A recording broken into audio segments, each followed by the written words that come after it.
Si tu penses que juger te rend plus fort, alors cette vidéo, elle est pour toi. Salut les joyeux rebelles. Alors oui, moi aussi.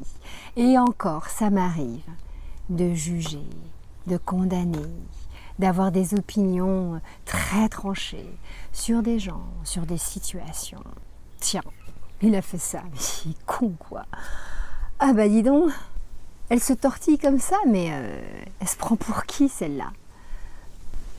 Je ne sais pas si toi aussi ça t'est déjà arrivé, ou si ça t'arrive encore comme moi d'être dans ce jugement de valeur, sans chercher finalement à comprendre pourquoi l'autre il fait ça. Voilà, simplement, il y a un truc qui nous dérange, et là, boum, la sentence s'annonce. C'est le refus quelque part de la différence. Et puis, il y a tout le temps cette comparaison. Je ne sais pas si toi tu as remarqué, mais moi, fallait, parce que je fais très attention maintenant, c'est pour ça que je me permets de t'en parler, c'est que je fais attention. Eh bien, en tout cas, il fallait tout le temps que je compare avec ce que j'étais, avec mes choix, et que je me rassure sur les choix que j'avais faits, avec mes valeurs, et que je me rassure sur les valeurs que je portais en moi. Mais en fait, ça ne faisait que de dénoter que j'avais des doutes sur moi, sur mes valeurs, sur mes choix. Sinon, j'aurais pas jugé, j'aurais juste accepté. Et j'aurais surtout pas comparé. Mais en fait, chercher à ramener tout à moi. Moi. Alors, lui, il fait ça comme ça, moi, je fais ça comme ça. De toute façon, c'est beaucoup mieux. Elle dit ça, mais moi, je dis ça, et c'est quand même beaucoup mieux. Tout le temps, je ramène à moi pour pouvoir simplement justifier que ce que je fais est finalement beaucoup mieux que l'autre. Et donc, quelque part, ça me donne un sentiment de supériorité, que j'ai raison d'avoir fait et de dire ce que je dis. Mais quelque part, est-ce que ce sentiment de supériorité n'est pas justement en train de montrer que finalement, je suis vraiment dans le doute et que je ne me sens pas à la hauteur de certaines situations? Ça veut dire que si j'écrase l'autre par mon jugement, par ma sévérité, par ma condamnation, quelque part, en l'écrasant, moi je monte. Donc forcément, je vais avoir une sensation d'être plus valorisée, d'être mieux. Tu vois, c'est ça que je veux te dire, c'est que cette comparaison, elle permet ça. Et ça, c'est la technique de l'ego. Parce que l'ego, il faut toujours qu'il ramène sa fraise. L'ego, il dit moi. Parce qu'en fait, cet ego, il n'a qu'une seule peur. C'est celle qu'on l'oublie. Cet ego, il a besoin d'être rassuré. Il a peur de mourir. Donc, il ramène sa fraise à chaque instant. Et on continue à condamner, on continue à juger sans, la plupart du temps, se poser la question de qu'est-ce qui motive la personne à agir comme ça, à faire des choix comme cela. On ne se pose pas la question. On continue à condamner. Or que la vraie question qui pourrait justement émerger de ça, c'est mais qu'est-ce qui me dérange au fond dans son attitude? Qu'est-ce qui me dérange au fond dans les choix que cette personne a fait? Est-ce que ce gars-là, il me dérange à parler fort comme ça? Mais pour qui il se prend? Mais quel connard! Or que peut-être que toi, on t'a toujours demandé de murmurer, de ne pas parler trop fort. Moi, je sais que c'est le cas. Par exemple, on m'a toujours dit « ne bronche pas, ne dis rien, chut ». Alors je suis souvent dérangée par les gens qui parlent fort. Et je sais que ça me renvoie à ça. Je ne sais pas si tu as connu déjà une situation comme celle-là, ou de voir cette fille qui danse, mais complètement d'une façon libre, délurée. Ah mais là, mais pour qui elle se prend celle-là? Mais quelle honte de se comporter comme ça. Or qu'en fait, qu'est-ce qui te dérange à l'intérieur de toi? C'est peut-être que cette nana, elle a juste accès à la liberté de son corps, et que toi finalement, on t'a jamais permis ça. Toi, finalement, tu ne t'es jamais permis ça. Donc, t'oses pas te libérer dans la danse. Pourquoi t'oses pas? Tout simplement parce que tu as peur du regard des autres. Tu as peur que, à ton tour, tu puisses être jugé. Il a choisi ce métier. Enfin, c'est un métier manuel. Faut vraiment être con pour faire ça. Réparer des robinets ou aller juste balayer le jardin des autres. C'est nul. Moi, je comprends vraiment pas.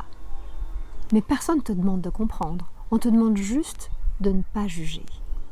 Parce qu'en fait, quand tu réagis comme ça veut juste te dire que tu déclares que dans tes croyances, il y a un côté c'est bien, un côté c'est mal. Donc tu as le sentiment d'être heurté, mais finalement, ça ne fait que juste montrer que dans ton monde intérieur, il y a quelque chose de très enfermé, quelque chose qui est étriqué. Que tu as mis toutes les choses dans les cases pour pouvoir te rassurer, pour pouvoir ne plus avoir peur. Enfin, c'est pas toi exactement qui a fait ça, c'est ton ego qui a voulu se rassurer pour pouvoir être en sécurité. Alors, tu contrôles.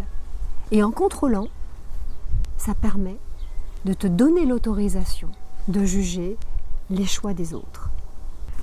Mais ça, bien entendu, comme ce sont les jeux de l'ego, tout ça c'est un leurre. C'est un leurre de croire que tout ça, ça va t'amener de la satisfaction, que tout ça, ça va te permettre de te sentir valorisé dans ce que tu es et dans tes choix. Il y a une subtilité entre le fait de juger et le fait de donner une appréciation sur quelque chose. Tu peux apprécier une situation, c'est-à-dire regarder cette situation et t'interroger, dire tiens, mais ça moi je comprends pas trop, ou ça je trouve ça bizarre, ça rentre pas trop dans mon monde, dans ma conception des choses. Mais c'est tout. L'invitation par cette vidéo, c'est de t'inviter à dire c'est tout. Constate, c'est tout. Vois qu'effectivement, il y a un fait, l'autre agit comme ça, dit ça. Mais derrière, ne développe pas d'opinion par rapport à ça. Ne développe pas d'appréciation par rapport à ça. À chaque fois que tu vas développer une opinion ou un jugement par rapport à quelqu'un, eh bien, quelque part, ça va te dévitaliser. Ça va spolier ton énergie. Ça va te diminuer énergétiquement. Ça t'abîme. Ça te perd. En fait, c'est comme si ton énergie, c'était un immense tuyau et à chaque fois que tu vas émettre un jugement ou une condamnation sur quelqu'un, eh bien, c'est comme s'il y avait des fuites dans ce tuyau. Et ça perd complètement ton énergie. Et ça ne fait en fait que nourrir ton ego, donc nourrir une partie plus basse de nous, qui certes est là, mais qui n'a peut-être pas besoin d'être autant nourrie que ça. Quelque part, ça empêche la partie supérieure de toi de s'élever. Ça ne nourrit pas ton âme. Ça ne nourrit pas la joie à l'intérieur de toi. Ça ne nourrit pas la légèreté. Est-ce que tu vis des choses comme ça, toi aussi? Est-ce que tu as du jugement facile vis-à-vis des autres ou des situations? Ou est-ce que tu es victime, peut-être, du jugement des autres? Parce qu'en fait, c'est ça ce qui nous pend au nez. C'est qu'à chaque fois que l'on va juger, il y a cet effet boomerang auquel il faut penser. Personne n'apprécie d'être jugé, d'être dévalorisé. Parce que la vie, en fait, elle va se charger de ça. À chaque fois qu'on va émettre une opinion sévère sur quelque chose, eh bien, on peut être sûr que, pouf, ça va nous revenir. Peut-être pas par la personne sur qui on a posé un jugement, mais par des situations. Et là, on va se rendre compte que finalement, ce que l'on donne, on le reçoit. Alors, est-ce que toi, tu enseignes à tes enfants à ne pas juger? Quels sont les mots que tu utilises? Quelles sont les façons que tu as de faire avec tes enfants pour leur expliquer qu'effectivement, tout ce que tu donnes quelque part, tu le récupères. Que ce soit du bon, du pas bon, du bien, du pas bien, si on doit mettre les choses dans les cases. Et on a le droit, comme je te disais tout à l'heure, de ne pas comprendre le monde de l'autre. Mais ce qui nous est demandé, c'est juste de ne pas condamner, mais d'accueillir que le monde de l'autre, il me met en difficulté. Le monde de l'autre, il est différent du mien. Et ça me heurte, ça ne me plaît pas. Et ce qui nous est demandé là, justement, c'est d'aller faire un chemin à l'intérieur de nous. Parce qu'en fait, le monde de l'autre, il vient se confronter avec le nôtre, et puis quelque part, il vient enrichir le nôtre. Et l'enrichissement, il vient aussi de cette différence. Il vient surtout de cette différence. Et donc, le fait que l'autre te montre qu'il est différent, qu'il ose faire des choses que toi, tu n'oses pas, qu'il dit des choses que toi, tu n'oses pas dire, ou que ça vient heurter tes croyances, eh bien, ça te permet de venir voir où est-ce que toi, tu en es avec ta propre vie, où est-ce que toi, tu en es avec ton chemin intérieur. Et passe à autre chose. Ne fais pas cas de ça. Ne perds pas ton énergie. N'ouvre pas les vannes, toutes les vannes dans ce tuyau ouvert de partout, à perdre ton énergie avec ça.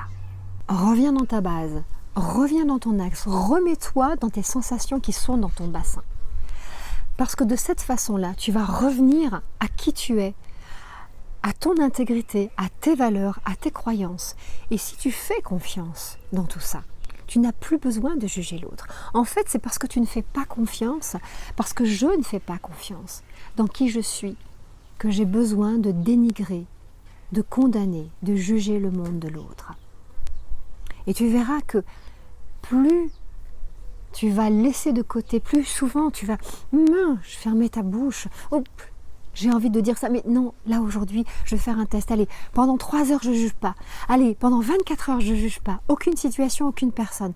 Mais pétard, tu vas voir l'énergie que tu vas dégager. Tu vas voir combien ça te fait du bien d'être dans ce constatation. Mais je me tais, je préserve, j'accueille. Le monde de l'autre est différent du mien. Ok, pourquoi pas? Et là, tu vas retrouver l'énergie, tu vas retrouver de la joie, tu vas retrouver de la vitalité. Et qu'est-ce que c'est bon, tout ça, de le vivre à l'intérieur, cette vitalité, cette joie. Tu vas développer de la force, parce que tu vas retrouver ton énergie et tu vas déployer du charisme. Parce que les gens qui jugent, ils ont souvent le visage qui est fermé, ils ont souvent les mâchoires qui sont serrées, parce qu'ils sont dans le contrôle, parce qu'ils sont à l'affût de la différence de leur propre monde, de cette insécurité que le monde de l'autre peut provoquer en elle. Donc c'est un contrôle maximum. Alors relâche la tension, laisse la force t'envahir. Yes! Sois un rebelle, rebelle du jugement. Mets de la compassion sur toi, sur ta propre vie. Mets de la compassion sur tes faiblesses, parce qu'on est bourré de faiblesses, et c'est ce qui fait aussi notre beauté, n'est-ce pas? Mets de la compassion dessus. La compassion sur la différence des autres. Moi, en ce moment, c'est un véritable exercice pour moi, je dois t'avouer. Parce que ce qui se passe en ce moment dans le monde heurte énormément mes croyances, les croyances que j'ai par rapport à la liberté, par rapport à la capacité de pouvoir dire haut et fort ce que je suis, ce que j'ai envie, les choix que je fais, comment je m'inscris dans ce monde qui ne me convient pas. Et ouais, ça me heurte beaucoup. Et donc, je ramène tout ça à moi et je regarde ce qui se passe. Alors, pour pouvoir opposer au mot jugement, eh bien, je dirais le mot compassion. Exerce-toi, dis-moi ce que tu as vécu dans ces exercices de compassion, de non-jugement.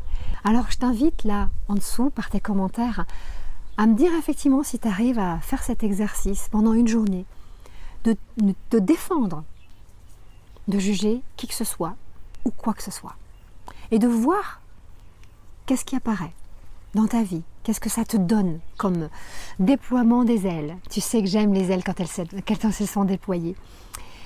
Et puis, dis-moi, quelles sont les situations qui sont les plus difficiles pour toi en ce moment, que tu traverses et qui font que tu as du mal à passer au-delà du jugement. Et tu as le droit aussi, parce que on a le droit à nos erreurs, on a le droit à être de temps en temps à flancher.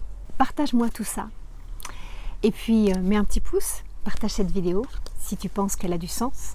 Et puis, je te souhaite le meilleur, joyeux rebelle. Et je te dis à très vite pour une prochaine vidéo. Prends bien soin de toi. Je t'embrasse fort fort. Bye bye.